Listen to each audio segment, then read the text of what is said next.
வச்சு மகிழாடி வாட்டத்தோட ஆங்காரதை ரூபத்தோட ஐயா வாழவரு எப்படி என்ன பட்டாகத்தே முடியப்பா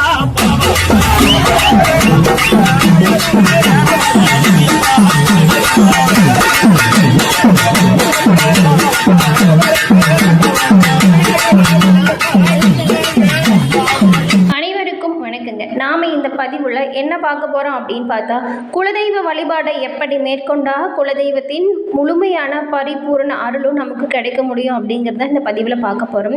குலத்தினை காக்கும் தெய்வம் குலதெய்வம் அப்படிங்கிறது எல்லோருக்குமே தெரியும். தெய்வங்கள்ல மிகவும் வலிமையான தெய்வமும் கூட குலதெய்வம் தாங்க.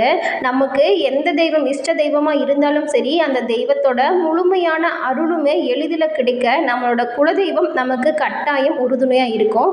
அது மட்டும் இல்லாம மற்ற தெய்வ வழிபாடுகளின் பலன்களையுமே நமக்கு எளிதில் பெற்றுத்தரும் ஒரு சக்தி நம்மளோட குலதெய்வத்துக்கு இருக்குங்க.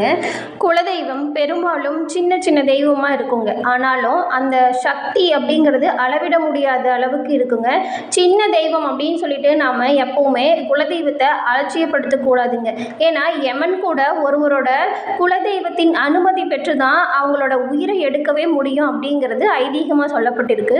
குலதெய்வம் அப்படிங்கிறது நம்மளோட முன்னோர்களின் தெய்வமாக மாறிவிட்ட ஒரு புண்ணிய ஆத்மாக்கள் தாங்க. அந்த புனித ஆத்மாக்கள் தங்களோட குலத்தினை சார்ந்தவர்களை ரொம்பவும் கண்ணும் கருத்துமா பேணி காக்கும் வல்லமை படைத்திருக்கு. இதன் மூலம் அந்த தெய்வங்கள் குலதெய்வங்கள் அப்படின்னு சொல்லிட்டு சிறப்பாக அழைக்கப்பட்டு வராங்க. குலதெய்வங்களும் கர்ம வினைகளை நீக்க ரொம்பவும் வல்லமை மிகுந்த ஒரு சக்திங்க. யாருக்கு கர்ம வினைகள் மிக அதிகமாக இருக்குதோ அவங்களுக்கு குலதெய்வமே தெரியாமல் இருக்கிறத கண்கூட காண முடியும். குலதெய்வ பிரார்த்தனை அப்படின்னு சொல்றது என்னன்னு பார்த்தா, நம்மளோட அப்பா தாத்தா, நம்மளோட தாத்தாவோட தாத்தா, அந்த மாதிரி முன்னோர்கள் அவங்களோட மூதாதையரால வணங்கப்பட்டு வந்த தெய்வம் அப்படின்னு சொல்லலாம். குலதெய்வம் கோயிலுக்கு சென்று நாம வழிபாடு செய்யும் பொழுது அந்த குலதெய்வத்தின் அருள் மட்டும் இல்லாம நம்மளோட மூதாதையரின் அருளும் ஆசையும் கிடைக்க முடியுங்க. குலதெய்வத்தின் அருளும் முன்னோர்களின் ஆசையும் ஒரு சேர கிடைக்கும் பொழுது நம்மளோட வாழ்க்கை அப்படிங்கிறது வளமான வகையில் அமையும். நம்மளோட சந்ததிகளும் கூட ரொம்ப சுகமான வாழ்க்கையை வாழ்வதற்கு ஒரு சிறந்த பலன்களை கொடுக்குவதற்கு குலதெய்வ வழிபாடு உதவும். பெரும்பாலான குலதெய்வ கோவில்கள் சிறிய கோவில்களாக தாங்க இருக்கும். அங்கே மற்ற தெய்வங்களுக்கு அப்படின்னு சொல்லிட்டு தனித்தனி சன்னதிலாம் இருக்காது. ஆனாலும் இந்து மத வழிபாட்டின்படி விநாயகரே முதல் கடவுளாக இருக்காரு. அவரை வணங்கிய பின்னரே மற்ற தெய்வங்கள் அனைத்தையும் நாம் வழிபாடு செய்யறது சிறப்பான பலன்களை தரும். குலதெய்வ கோவிலில் விநாயகர் சன்னதி அப்படின்னு இருந்தால் அவரை வணங்கிய பின்னர் தாங்க குலதெய்வத்தை வழிபாடு செய்யணும். ஏன்னா விநாயகர் சன்னதி இல்லாத பட்சத்தில் அவரை மனதில் நினைச்சிட்டு நம்ம வழிபாடு செய்யறது நல்லது. சில நேரங்களில் தீய சக்திகள் நம் பூஜைக்கு இடையூறை ஏற்படுத்தும் வகையில் இருக்கும். அத்தகைய தீய சக்திகளை அடக்கியாளும் சக்தி விநாயக பெருமானுக்கு இருக்கு.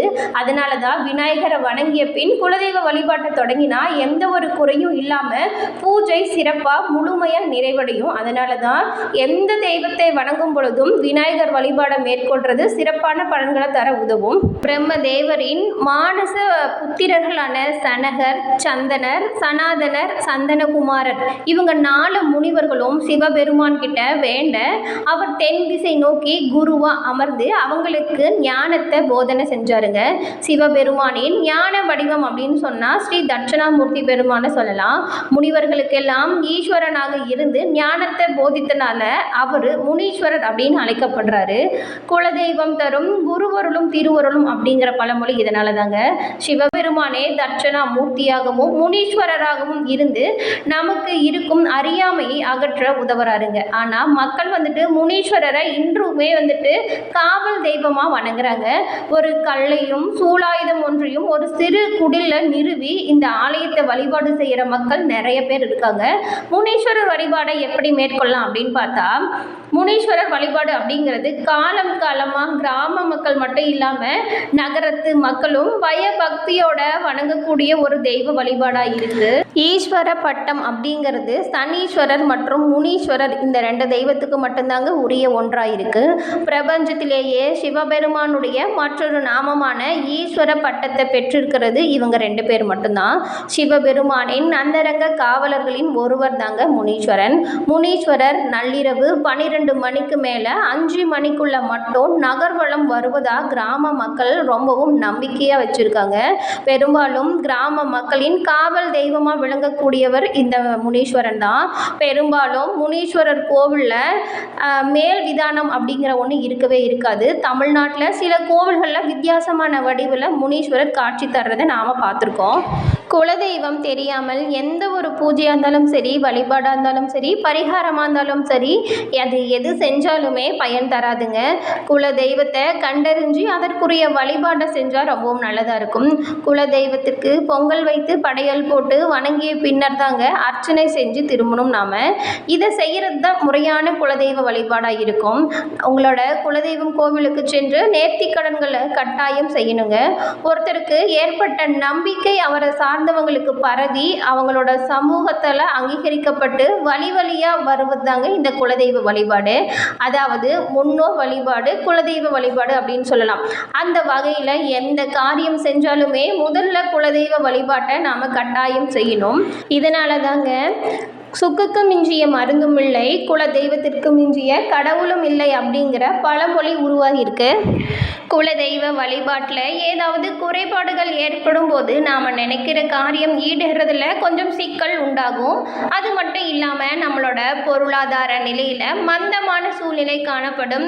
செய்கிற தொழிலில் முடக்கமும் சேர்ந்து இருக்கும். செல்வங்கள் குறைவதற்கான வாய்ப்பும் ஏற்படும்.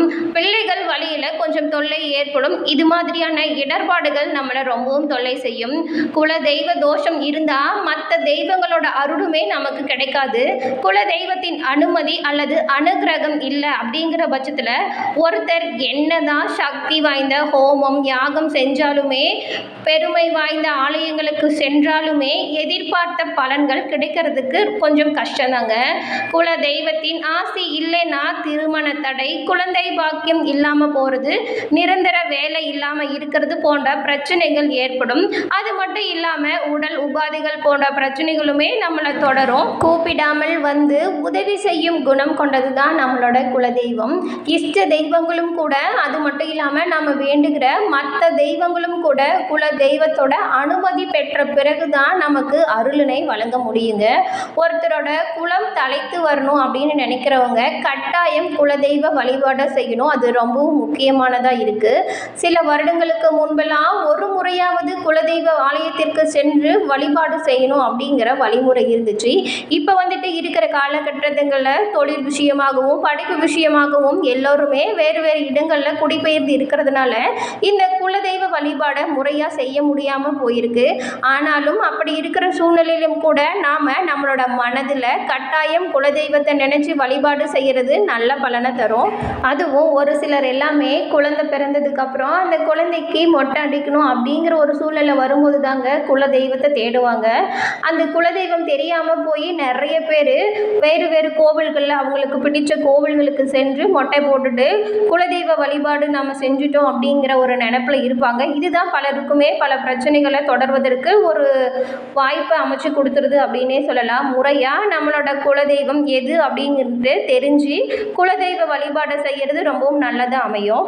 குலதெய்வ வழிபாட்டிற்குரிய நாளில் நம்மளால் கோவிலுக்கு போக முடியல அப்படிங்கிற சூழ்நிலையில் நம்ம என்ன பண்ணலாம் அப்படின்னு பார்த்தா, வீட்டிலேயே குலதெய்வ படத்தை அலங்காரம் செஞ்சு பாரம்பரிய வழக்கமான படையலை வச்சு நாம் வழிபாடு செஞ்சால் குலதெய்வத்தின் பரிபூர்ண அருளுமே நமக்கு கிடைக்கும்.